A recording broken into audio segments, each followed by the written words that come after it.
Hello guys, ഇതാണ് കേട്ടോ അമ്മയുടെ കൃഷിത്തോട്ടം.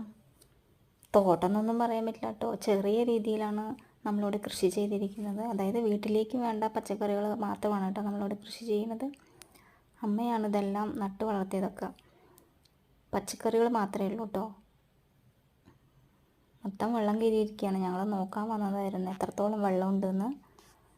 എല്ലാ ഭാഗത്തും വെള്ളമാണ്, കണ്ടില്ലേ? അങ്ങനെ നോക്കിയപ്പോഴാണ് ഒരു വഴുതനങ്ങ മൂത്ത് നിൽക്കുന്നത് കണ്ടത് കേട്ടോ. അങ്ങനെ ഞങ്ങളത് പറിച്ചു.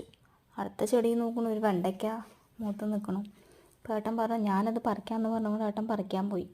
കയ്യിൽ കത്തിയൊന്നുമില്ല, വെറുതെ ഇങ്ങനെ വലിച്ചു നോക്കിയതാണ്. അതിൻ്റെ തണ്ട് ഭയങ്കര ബലമല്ല, അതുകൊണ്ട് അത് പറിക്കാനേ കിട്ടില്ല. ഏട്ടൻ എങ്ങനെയൊക്കെയോ അത് പറിച്ചു. പിന്നെ നോക്കിയപ്പോൾ അപ്പുറത്തെ ചെടി 2 വെണ്ടയ്ക്ക, എന്നെയും കൂടി പറിക്കൂ, ഞാൻ മൂത്ത് നിൽക്കുകയാണ് കൊണ്ട് വെണ്ടയ്ക്ക നിൽക്കണു. അങ്ങനെ അതും ഞങ്ങൾ പറിച്ചു. ചെടികളെല്ലാം വളർന്നു വരുന്നതേ ഉള്ളൂ. വെണ്ടയ്ക്കയുടെ പൂവ് കാണാൻ നല്ല ഭംഗിയുണ്ട് അല്ലേ? അങ്ങനെ പറിച്ച പച്ചക്കറിയുമായി ഞങ്ങൾ പോവുകയാണ് ഗൈസ്. അടുത്ത വീഡിയോയുമായി ഞാൻ വീണ്ടും വരുന്നതായിരിക്കും. ബായ്.